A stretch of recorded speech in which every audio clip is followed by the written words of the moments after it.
Mais comment ça, il manque 300 € sur mon salaire? Oui, Nathalie, il manque 300 € sur ma paye. Ah bon? Attendez, je vais regarder. Ah, parce que vous vous souvenez pas si vous m'avez donné 300 € en moins. Alors, on a une cinquantaine de salariés dans l'entreprise, je m'occupe des payes toute seule, donc non, je me souviens pas de votre cas particulier à vous précisément. Bref, je viens de trouver parce que vous avez fait l'objet d'une saisie. Quelle saisie? Bah, visiblement, vous deviez de l'argent à l'administration, vous n'avez pas payé, donc ils sont venus le chercher sur votre salaire. Donc les impôts, ils ont accès à vos comptes bancaires et ils servent dedans comme ils veulent. C'est ça que vous essayez de me faire croire là? Ah non, non, effectivement, ça ne marche pas comme ça. On va prendre l'exemple d'une amende. Imaginez que vous la payez pas. L'administration va nous contacter pour nous demander de prendre la somme que vous leur devez sur votre salaire et de leur donner. Et on n'a pas le choix, hein, c'est les impôts, donc on rigole pas avec ça. Mais attendez, impôts ou pas, vous devez me donner mon salaire intégralement. C'est illégal ce que vous avez fait. Donc moi je vais aller porter plainte. Si tu ne payes pas tes amendes ou tes impôts, tu risques de faire l'objet d'une procédure qui s'appelle la saisie administrative à tiers détenteur. Cette procédure, elle permet à l'administration de récupérer de l'argent que toi tu lui dois. En gros, l'administration va obtenir le paiement auprès de quelqu'un d'autre, quelqu'un qui a ton argent. Souvent, c'est ta banque ou ton employeur. Comment ça se passe concrètement? Toi et le tiers détenteur, vous allez recevoir un avis à tiers détenteur, donc c'est un truc qui va permettre d'informer tout le monde qu'il va y avoir une saisie. Et après l'envoi de cet avis, ta banque ou ton employeur devra verser l'argent à l'administration sous 30 jours. Et c'est pas une option pour lui, hein, c'est vraiment une obligation parce que s'il le fait pas, l'employeur par exemple risque de devoir payer lui-même l'argent que toi tu dois à l'administration. Il est obligatoire de laisser à la personne qui fait l'objet de la saisie un montant minimum. Cette somme, elle correspond au montant du solde bancaire insaisissable, c'est-à-dire une somme au moins égale à 635 €. Et pour te protéger juridiquement et ne plus te faire avoir, abonne-toi pour mieux défendre tes droits.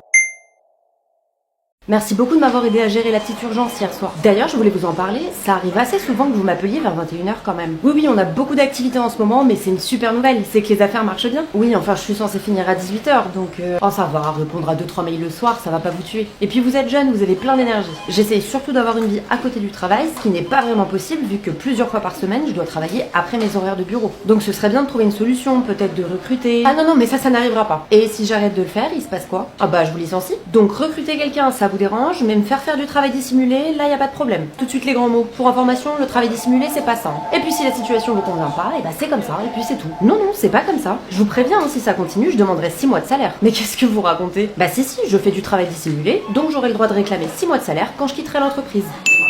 Le travail dissimulé, en gros, c'est quand un employeur te fait travailler sans le déclarer officiellement. Donc si tu es forcé de répondre à des mails, au téléphone, à des SMS, ou d'effectuer des tâches en dehors de tes horaires de travail, c'est du travail qui n'est pas comptabilisé ni rémunéré. Et par exemple, ton employeur ne paye pas de cotisation sociale dessus. C'est donc bien du travail dissimulé. Si ça t'arrive, quand ton contrat de travail prendra fin, tu pourras saisir le conseil des prud'hommes et réclamer une indemnité forfaitaire de 6 mois de salaire. Et quand on dit de quelque chose qu'il est forfaitaire, ça voudra dire que même si tu vas devant le juge ne pourra pas décider d'aller en dessous de ce montant. Donc ici, en dessous de ces 6 mois de salaire qui sont prévus par la loi. Et pour te protéger juridiquement et ne plus te faire avoir, abonne-toi pour mieux défendre tes droits. Ok, donc on passe à l'exercice 3. Et du coup, t'as dit quoi au début? Tu devais rien me dire. Si on pouvait faire ça dans le silence, s'il vous plaît. Bon, je vous préviens là, si vous continuez à bavarder, je vous donne un devoir à faire à la maison. Madame, j'ai une question. C'est pas interdit maintenant de donner des devoirs à faire à la maison? Donner des devoirs à faire chez soi aux élèves n'est pas interdit dans tous les cas. Ça dépend d'abord de si l'élève est en primaire ou s'il est au collège-lycée. Ok, on a fini pour aujourd'hui et n'oubliez pas, vous apprenez 7 poésies pour lundi prochain. Personne n'a de questions sur la correction, c'est bon? Eh bah parfait, si personne n'en a, vous me faites les exercices 8 à 10 pour demain. Ok, on a fini le chapitre, donc vous me ferez le DM numéro 2 pour lundi prochain s'il vous plaît. Les règles sur les devoirs maison à l'école, c'est donc qu'on ne peut pas donner des devoirs maison écrits en primaire, mais qu'il est possible de donner du travail oral, comme apprendre une poésie, apprendre un cours, de la lecture, etc. Par contre, pour le collège-lycée, les règles ne sont pas les mêmes. Les profs ont le droit de te donner du travail écrit et oral à faire chez toi. Pour plus d'informations sur ce qui est légal ou pas à l'école, abonne-toi pour mieux comprendre le droit.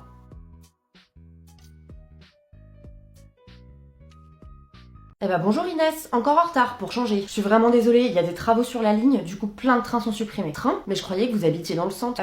Oui, enfin pas vraiment. Mais attendez, vous avez menti sur votre adresse? Oui, en fait j'avais peur que vous me recrutiez pas si j'habitais pas à Paris même. Ah bah écoutez, vous avez eu raison, je vous aurais jamais pris. Je vais être transparent avec vous, on va lancer une procédure de licenciement. Parce que mentir sur son adresse, c'est inadmissible. Si tu mens sur ton CV, ton employeur a le droit de te licencier. Par contre, ce licenciement n'est pas du tout automatique dès que tu vas mentir lors d'un recrutement. En fait, il y a un critère pour déterminer si ton mensonge mérite un licenciement ou pas. C'est si ton mensonge était déterminant dans ton recrutement. Donc, en gros, sans ton mensonge, ton employeur ne t'aurait jamais embauché. Ça, c'est le principe général. Mais ici, il y a autre chose à prendre en compte. Donc, vous habitez où, du coup? En banlieue, c'est ça? Oui, mais vous savez, quand les trains fonctionnent, c'est vraiment pas loin, hein, juste avec les travaux. Non, mais écoutez, peu importe, c'est pour ça que je prends que des gens qui habitent à Paris. Sinon, les retards constants, c'est ingérable pour une entreprise. Donc, vous refusez de recruter certaines personnes en fonction de leur adresse? Ah non, je les prends pas. Je préfère donner le poste à quelqu'un qui vient en métro plutôt qu'en train, c'est logique. Oui, enfin, c'est aussi de la discrimination, hein. Non, mais pas du tout. La discrimination, c'est quand on fait des différences préférence en fonction de l'origine, du genre ou d'autres critères qui ont un lien avec le candidat en lui-même. Refuser de recruter quelqu'un en fonction de son adresse, ça n'a rien à voir, c'est pas du tout de la discrimination. Si lors d'un recrutement, un employeur traite différemment un candidat en fonction de son origine, son genre, son handicap ou encore de son lieu de résidence, c'est une discrimination. Et la discrimination, c'est une infraction pénale punie de 3 ans de prison et 45 000 € d'amende. Donc si un jour ça t'arrive, tu pourras porter plainte. Et pour ne plus te faire avoir juridiquement, abonne-toi pour mieux défendre tes droits. Non mais franchement, moi je pense que je suis fichée S. Hein. Quoi? Mais t'es hyper bizarre, ça va pas te dire des trucs comme ça. Bah dès que je prends l'avion, ils me contrôlent 20 fois plus que les autres. Dès que j'ai un contrôle d'identité aussi, ça se passe pas normalement, comme les autres, genre je donne ma carte et c'est fini. Donc vraiment pour moi c'est la seule solution. Non mais c'est impossible, faut avoir fait des dingueries pour être fiché S, genre être dangereux.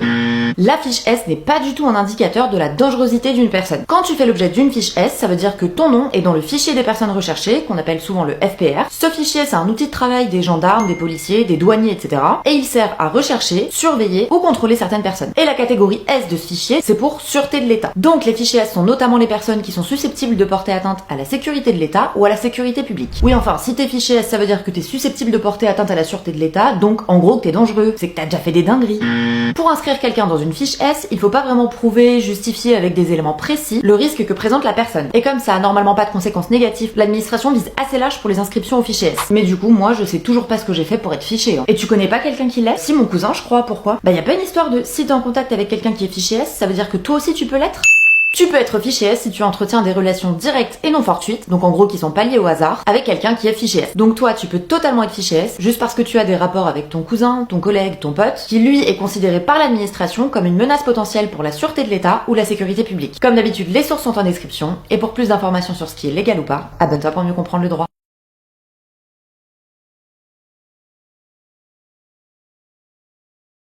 Bonjour tout le monde, allez on s'installe rapidement s'il vous plaît. Bonjour madame. Bonjour Elodie, ça fait longtemps qu'on t'a pas vu. Oui j'étais malade mais ça va mieux maintenant. Elodie, t'as oublié de me donner ton certificat médical. J'en ai pas. Ah, bon bah dans ce cas je dois te mettre 0 au contrôle de la semaine dernière. Mais madame s'il vous plaît, tu connais les règles, en cas d'absence injustifiée à un contrôle, ça me fait pas plaisir, mais c'est 0. La loi est très claire, un professeur ne peut pas mettre 0 à un élève à cause d'une absence injustifiée. Et d'ailleurs, ils ne peuvent pas non plus te mettre un 0 ou réduire une note à cause de ton comportement en classe. En fait, l'idée c'est qu'on doit distinguer ton travail et ton comportement. Si tu as un comportement perturbateur ou que tu manques à tes obligations à l'école, tu peux être puni, devoir faire un devoir supplémentaire ou avoir une heure de colle, mais par contre les notes viennent apprécier un travail, et c'est pour ça qu'en principe, ton comportement ne peut pas affecter une note. Il y a autre chose qu'ils ne peuvent pas faire. Et d'ailleurs, pourquoi t'as pas de certificat médical? T'étais vraiment malade au moins? Oui, j'étais vraiment malade, j'ai demandé le certificat au médecin, mais il m'a dit que j'en avais pas besoin. Pas besoin? Mais bien sûr que si, t'en as besoin pour justifier ton absence. Bah c'est lui qui a pas voulu m'en faire un en me disant que c'était pas nécessaire. Les seuls cas dans lesquels tu dois fournir un certificat médical à l'école, c'est si tu as eu une maladie contagieuse. Donc par exemple si tu as eu la varicelle, la gale, les oreillons, etc. Mais si ta maladie était hors de cette liste, l'école ne peut pas exiger un certificat médical. Si tu as d'autres questions sur ce qui est légal ou pas à l'école, n'hésite pas à les poser en commentaire. Et en attendant, abonne-toi pour mieux comprendre le droit. Ça tombe bien que je vous croise, je voulais vous prévenir que je vais quitter l'appartement. Ah bon bah d'accord. Par contre, il faudra qu'on s'arrange pour que je puisse faire des visites. Hein. Oui bien sûr. Par contre, j'ai vu qu'il y avait écrit 3 mois de préavis sur le contrat de bail. Oui, et alors? Bah comme c'est un meublé, c'est pas 1 mois de préavis normalement? Si, mais comme vous avez signé votre contrat, vous avez accepté 3 mois. Et il y a vraiment pas moyen de réduire le préavis, parce que ça m'arrange pas du tout le délai de 3 mois. Ah non, vous n'allez pas commencer à tout changer comme ça. La prochaine fois, vous lirez mieux votre contrat. Il y a écrit 3 mois de préavis, donc vous allez faire 3 mois. Et c'est pas négociable. Le préavis pour résilier un bail meublé, c'est 1 mois. Et le texte juridique qui prévoit cette règle est d'ordre public. Ce que ça veut dire, c'est que cette règle ne peut pas être écartée par un contrat et que son application est obligatoire pour tout le monde. Donc même si tu as signé un bail qui prévoit 3 mois de préavis, c'est le délai prévu par la loi de 1 mois qui s'applique. Écoutez, la loi dit que c'est 1 mois, donc je partirai dans 1 mois. Et je vous préviens, je ne paierai pas 2 mois de loyer en plus. Bah écoutez, si vous payez pas les 3 mois de préavis, comme prévu par le contrat que vous avez signé, je vous attaquerai en justice pour récupérer les loyers. Hein.